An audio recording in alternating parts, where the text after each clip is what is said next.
Okay.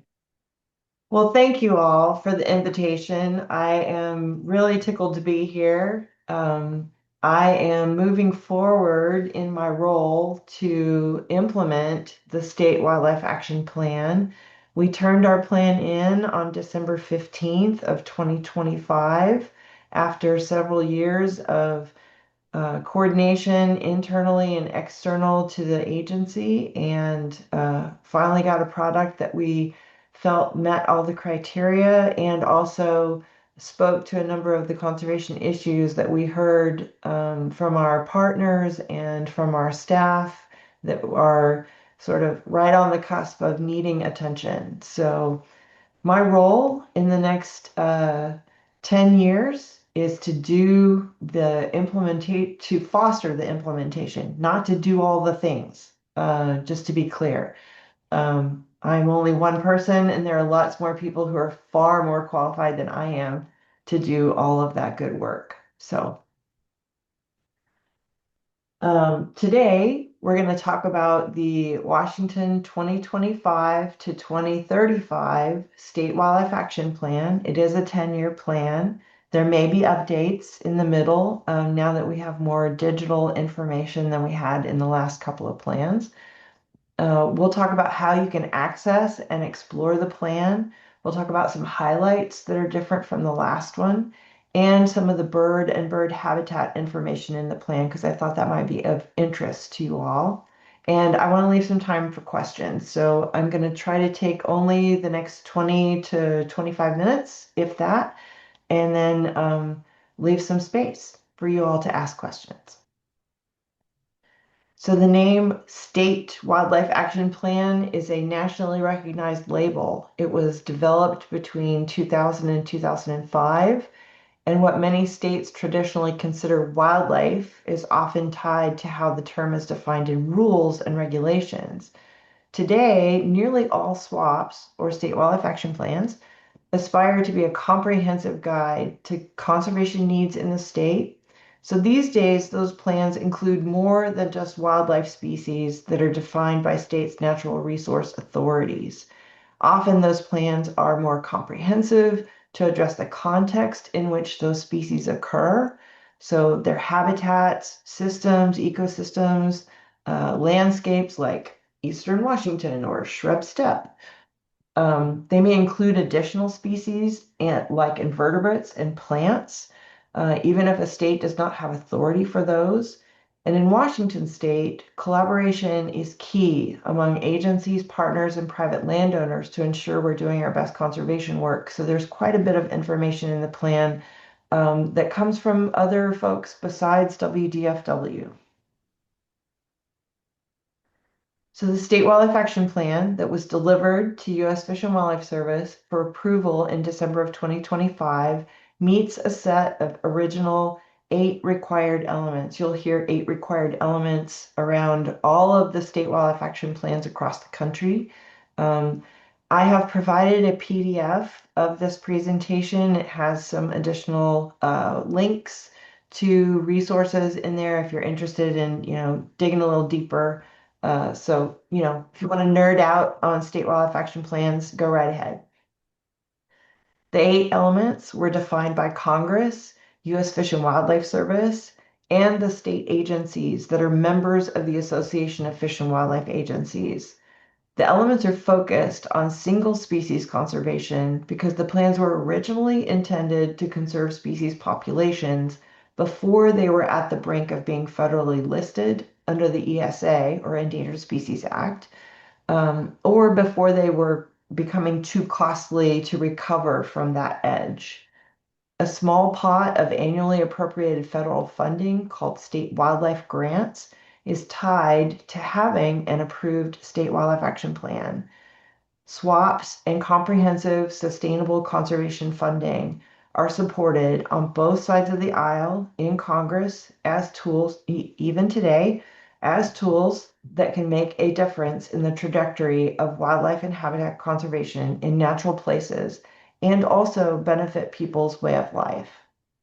In every recent effort for durable, sustained conservation funding, federal funding, like the Conservation Reinvestment Act or Recovering America's Wildlife Act or America's Wildlife Habitat Conservation Act. State wildlife action plans are mentioned as a foundational guiding document for effectively spending those investments. So no matter what the funding push is or will be in the future, state wildlife action plans are always going to be a foundation that states will be able to use and point to as their best guide for spending that funds effectively. So over the last 25 years, state wildlife action plans have grown collectively as a national blueprint for conservation, changing over time to promote contemporary conservation practices for habitat and landscape conservation while retaining species conservation actions. An entire community of practice has grown from these efforts, and if you are interested, you can access any state's state wildlife action plan, all of the planning resources, lessons learned. We have learned a lot of lessons in the last 25 years, and the SWAP learning series, which are really kind of cool little video vignettes. Various states present on topics like landscape conservation or tribal engagement or something like that. So all of those are available at the Association of Fish and Wildlife Agencies SWAP webpage. I put that link in the PDF notes as well. So the 8 elements are a minimum requirement, and most states add much more to their SWAPs to address change in conservation practice and drive conservation that will be most effective for our state. Many new sections in our 2025 SWAP improve the information to conserve habitats and landscapes for all wildlife, fish, plants, and systems. So I recently met with the Pacific Region U.S. Fish and Wildlife Service Office of Conservation Investments and the Alaska Department of Fish and Game, who serve as our SWAP's regional review team. Every state that submits a SWAP for revision gets another state plus their U.S. Fish and Wildlife Service office to review their plan. Our plan was well received. We got big kudos. The regional review team floated the recommendation up to the U.S. Fish and Wildlife Service director in D.C., and we received our approval letter in less than 3 weeks on April 2nd. So, woohoo, we have an approved plan. WDFW is using the current plan now to apply for grants. And in May, there will be more information on our website about all of the resources you can access. So let's get into some of the plan bits. I'm working with our communications and science teams to update our main SWAP webpage by mid-May, or it's probably now, as of today, it's probably a little closer to the end of May. And there you will be able to access the approved final plan, which is similar to the one that you may have already seen on our website if you participated in any of the public engagement. All of the final tables that support the plan, so species, habitat information, threats and actions information, those are going to change a little bit because we got a lot of input from the public and from experts, and some things will change from that last round of engagement last summer. If you have data requests that you want to see the data that's behind the State Wildlife Action Plan, there will be avenues for you to connect to do that on that SWAP webpage. And there will also be some new online explorer kinds of tools where you can search for species and understand what the plan says about their range, their habitats, and their threats and actions. So the heart of the 2025 Washington State Wildlife Action Plan is about 275 pages of content, which is about 1/3 the size of the 2015 SWAP. More of the 2025 SWAP will be available to explore in web-based services and Microsoft Excel tables that you can filter rather than just searching a giant PDF. We had 3 volumes of a PDF last time, and we listened, we heard that people were having a hard time finding information that they care about. And we have better tools now. So while I don't think any of us put out all of the really cool things that we wanted to put out for this swap, we feel like we made giant leaps forward to get that information in a more useful format.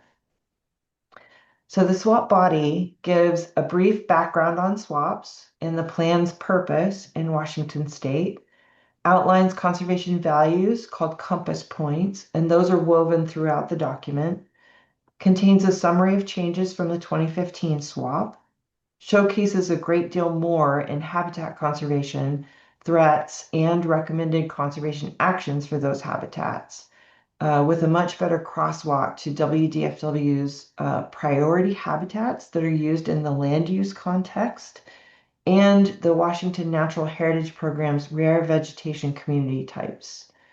The plan also promotes a new section of statewide and transboundary conservation needs and actions and provides a summary of the engagement that we went through for the whole revision process. Species conservation also has quite a bit of real estate in the plan, primarily in tables detailing why a species was selected as a species of greatest conservation need. There are comments and citations, range information, habitat associations, threats, and recommended actions for those species. There's also a list of species of greatest information need, where we need more information to better assess their status. During the review period, those tables showed the changes that were made as a result of internal reviews and external comments last summer and fall, complete with delete this notes and highlighted text to be changed. We wanted to be really transparent between the versions that we were shown in all the various public participation periods. So those last tables that were shown to U.S. Fish and Wildlife Service were a little bit messy because we wanted to show the differences between the original tables that we produced and the changes that we made for the public. So in late May, again, late May, you'll be able to get access to the full final plan, all supporting tables, access to request swap data, and access to a web-based explorer tool for species. We have much more to do to get the habitat and ecosystem information into a web map friendly kind of format, but the Species Explorer tool will be a good improvement over just the giant PDF search that we had last time. So you'll hear a few of these concepts that I'm going to talk about that are changes from 2015 as we talk later about the bird-specific swap content. But this overview is just a few key differences in the new plan.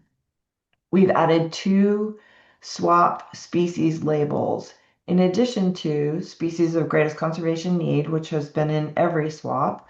We now have species of greatest information need, or SGIN, if you love acronyms, um, and vulnerable concentrations. This meshes with the WDFW priority species label of vulnerable concentrations like breeding bird colonies or bat hibernacula or other congregating species that are vulnerable at a stage of their life history.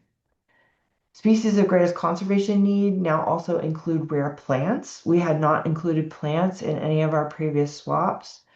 We worked with Washington Department of Natural Resources, the Natural Heritage Program, to identify the rare and listed plants and vegetation communities that need conservation attention in our state.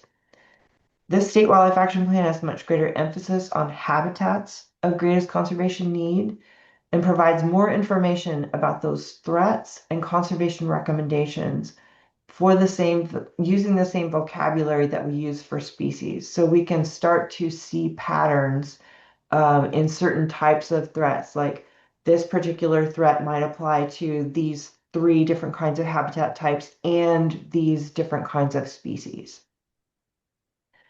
We've added a section with actionable recommendations for statewide and transboundary conservation issues, and we'll talk more about that in a sec.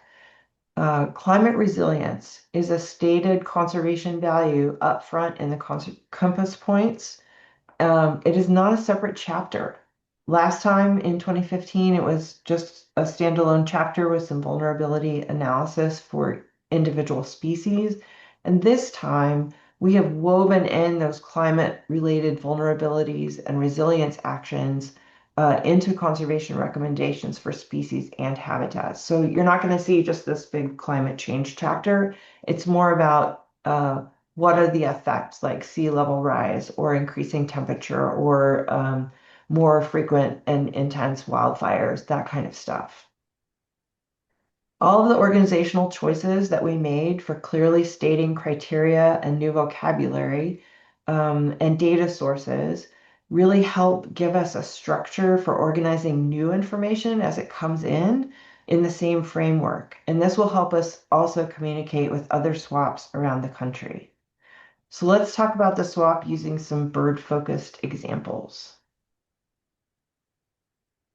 So bird conservation, you might imagine, is a core concept throughout the SWAP, beyond just bird species. Obviously, we've got bird species in our SGCN, our Species of Greatest Conservation Need list. We have threats and actions that are very bird focused. But birds are also sort of tied to a lot of these other habitat system and landscape issues. We talk about habitat, ecosystem, and landscape scale conservation and connectivity for migrants, key migratory bird stopover habitats, breeding areas, vulnerable concentrations, in addition to the species-specific conservation needs that are important for full life cycle bird conservation. Migratory birds in particular are specifically mentioned throughout the plan, helping make the case for conservation action and partnering across landscapes and boundaries to conserve biodiverse and imperiled species and habitats. The SWAP communicates species and habitat concerns and action-oriented recommendations from a broad community of conservation practice, encouraging collaboration and partnership across habitats and systems. The required 8 elements are focused on the species of greatest conservation need, or SGCN, and there are 61 bird SGCN, for which experts developed conservation recommendations in the plan. There are 26 bird species of greatest information need. This is the new species category, one of the new species categories in the SWAP. In the bird world, your observations that get verified in eBird are helpful, especially to our SGCN work, as well as the surveys and monitoring that you participate in through formal vetted volunteer programs. So all of that content that gets uploaded into eBird and gets vetted through that network becomes part of the information that we use when we're thinking about understanding the distribution of a species, understanding how a species is using habitats. The revised plan now adds vulnerable concentrations that may include species that are not SGCN or SGIN. These concentrations are vulnerable because of their congregations during certain life history periods. So birds in this category include breeding colonies or other concentrations like shorebirds. So herons, grebes, cormorants, phalaropes, stilts, avocets, loons, shearwaters, alcids, waterfowl, and lots of others sort of fit into various pockets of those vulnerable concentrations. And as we lean more into the ecoregional and habitat organization of the SWAP data, we will eventually be able to recommend more proactive and voluntary habitat conservation benefits for these types. So 2 sections are new in the revised SWAP, the compass points and the statewide and transboundary conservation section. Compass points are 10 broad conservation values that are considered throughout the rest of the plan. They're not scale dependent, they're just good things to keep in mind in any project level planning or partnership development. While all are important in bird conservation, some mention bird conservation specifically. Increasing the pace and scale of conservation through habitat and system connectivity and restoration. using a One Health mindset to think about ecosystem impacts and human relationships to bird diseases like avian influenza, valuing intergovernmental and cultural opportunities to address bird conflict issues without compromising bird conservation, and contributing to regional and cross-jurisdictional conservation, like through joint ventures, the Pacific Flyway, Southern Wings, Partners in Flight, those things that are benefiting migratory birds throughout their full life cycle. So 11 statewide and transboundary conservation sections also address cross-jurisdictional and large landscape conservation needs and include key conservation recommendations.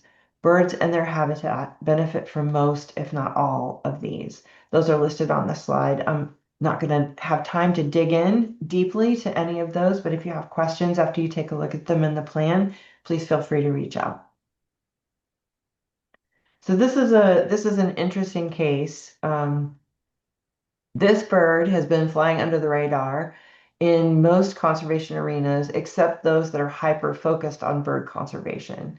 Since the last swap revision in 2015, olive-sided flycatcher has really caught the attention of many organizations that are focused on the nexus of habitat and bird conservation. This species is declining long-distance migrant that is also part of an overall decline in aerial insectivores. This bird was not originally on our state wildlife action plan, excuse me, at all. Excuse me, I'm so sorry. Um, we had it on sort of a distant watch list to pay attention to.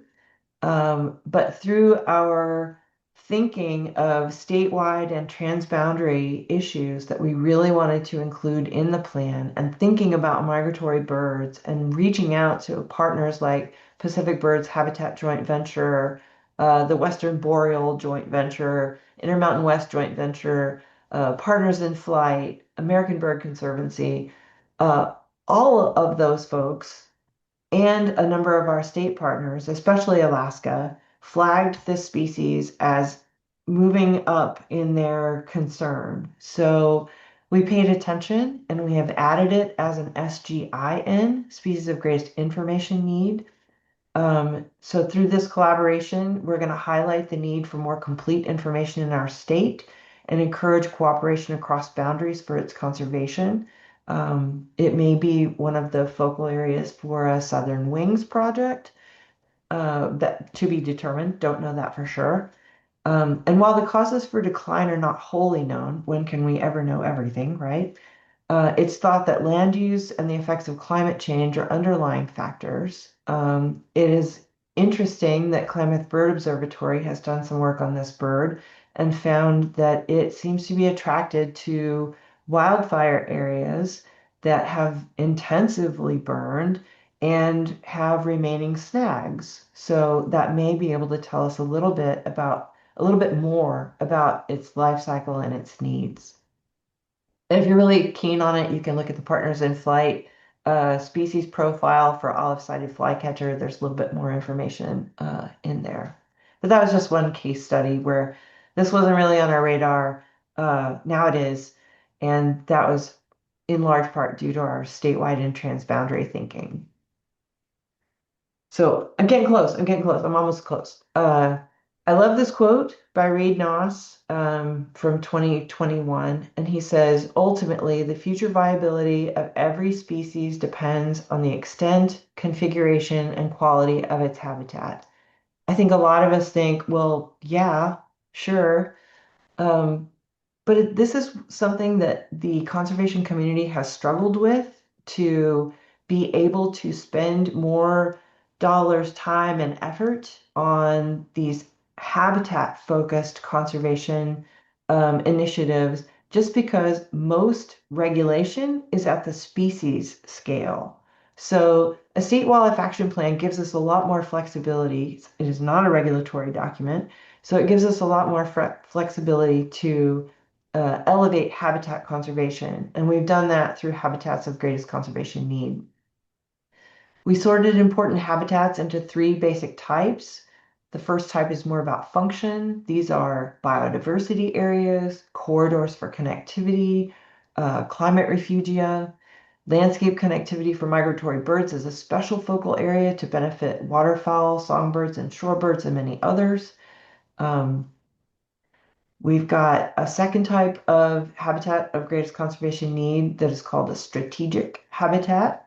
And those can really be identified by their components or their qualities, like shrub steppe or riparian and floodplains, juniper savanna, wetlands. Um, there are quite a few of those in the plan. They also include the Washington Natural Heritage Program, rare vegetation communities like white oak woodlands. Many of these in the plan have a section that showcase which species of greatest conservation need are closely associated with that habitat type, and it has conservation threats and actions for that habitat type. And we did not do that in the last plan. The third habitat of greatest conservation need bin really is more of those specialized features. They lie within other habitat matrix. They are very, very specialized things like caves or cliffs or old growth and mature forest within a larger forest complex. Migratory bird stopovers are a type in that bin. They're addressed also in the statewide and transboundary section, and we talked about whether migratory bird stopovers should be in that function bin. But overall, the label is less important than getting it in the plan and saying good things about it and doing the work, right? A large portion of the SWAP body is dedicated to habitats of greatest conservation need. There's a crosswalk to Washington Department of Fish and Wildlife's priority habitats, the Washington Natural Heritage Program's rare vegetation communities, and species of greatest conservation need that are supported in these habitats. So there's quite a lot more crosswalk information in this new plan. We'd like to do more with this kind of crosswalked information, which will grow over time. We'll get better spatial data and better mapping efforts. And we really want to bring more effort into habitat conservation through this plan. So the State Wildlife Action Plan is not regulatory. It is highly aspirational. There are lots of really good things in there, and there will never be enough money to do all the things. But this is not just Washington Department of Fish and Wildlife's plan. It is not just for us to find the capacity and do the things. The things that are in this plan speak to partnerships, they speak to voluntary conservation actions, they speak to the network of conservation interested people across our state. It captures conservation needs and recommendations where other formats cannot. And it seeks to improve the communication on our most needed conservation actions. It's forward looking, it's supported by useful and vetted information so it can be trusted. And I hope that you will find it interesting enough to dig around in it, find things that really interest you, explore it, and then reach out to folks who care about that sort of thing and help help with the implementation. Okay, so uh, questions. Here we are. The last slide in the presentation is photo credits. So I just want to make sure that folks know that all of the photos that are in this presentation are credited. They are wonderful photographers, and I'm just really tickled that I got to use their photos. So thanks. Thanks, Wendy. I have a question. Um, Species of greatest information need. Is Yes. there, you said 26 species of birds. Is this something that a chapter like ours could help gather information about? That's that's question number one. Question number two is the habitats of greatest conservation need. Is there a kind of a target that a chapter like ours could help secure some of those habitats with our donations? I think once you take a look at the plan, you'll be able to determine whether which of those SGIN might be in your bailiwick, in your area of interest. You all participated heavily in the sagebrush songbirds work that was keen to get a lot of those birds um, for us to be able to understand the threats to those birds and be able to put conservation actions for them as SGCN into the plan. So there are quite a few of those birds on the SGIN list now that need more information so we can craft better conservation actions. Um, so yeah, I would say take a look at the SGIN list. Uh, See if there are any that really stand out to you all. You could craft an eBird project around it, really grab some good observation data, and we look at the eBird data when we're considering a lot of our projects. So we use the eBird data that's been vetted. Does that help you? Yes.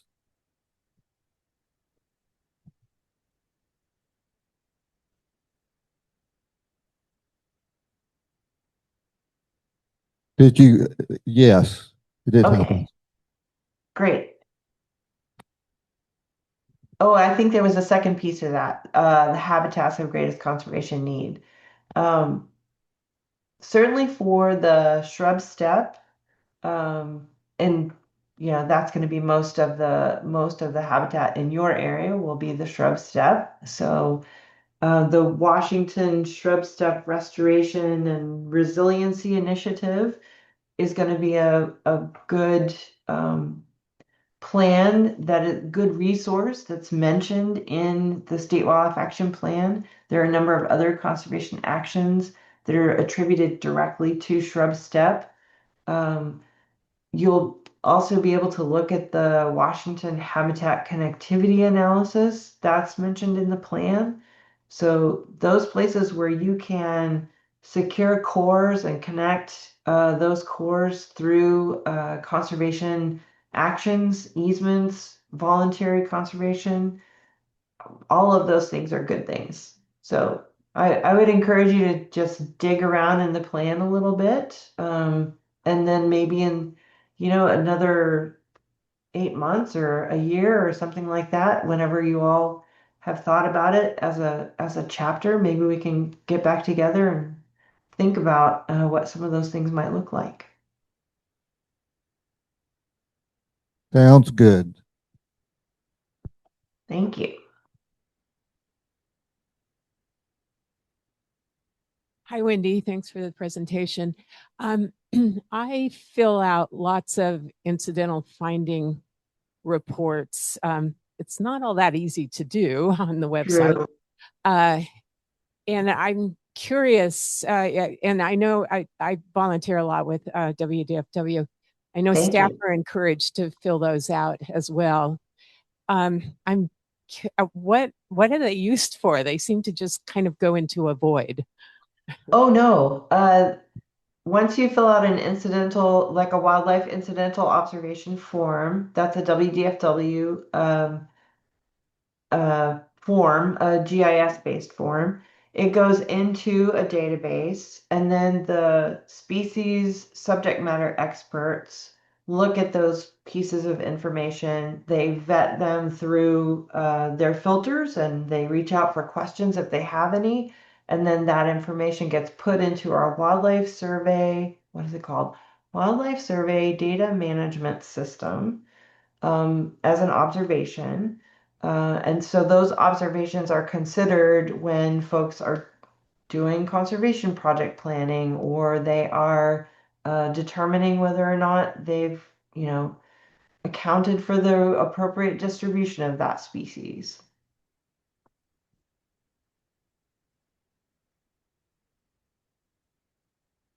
Anybody else have any questions? I'm sorry, my camera's fuzzy.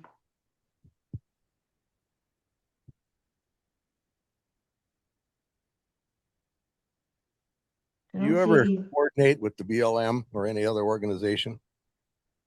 Do we? Is that the question? Yes. Yes. Yes, we do. So the Bureau of Land Management was invited to participate in the agencies and organizations briefings. We also asked our district biologists and our subject matter experts to reach out to their networks. And so quite a few of those folks, that work on sage grouse and whatnot, and sagebrush songbirds, would have reached out to their network through the BLM biologists. Certainly those the biologists that work for BLM have access and connection, and they contribute data and all of that kind of good stuff. So yes, we coordinate with BLM.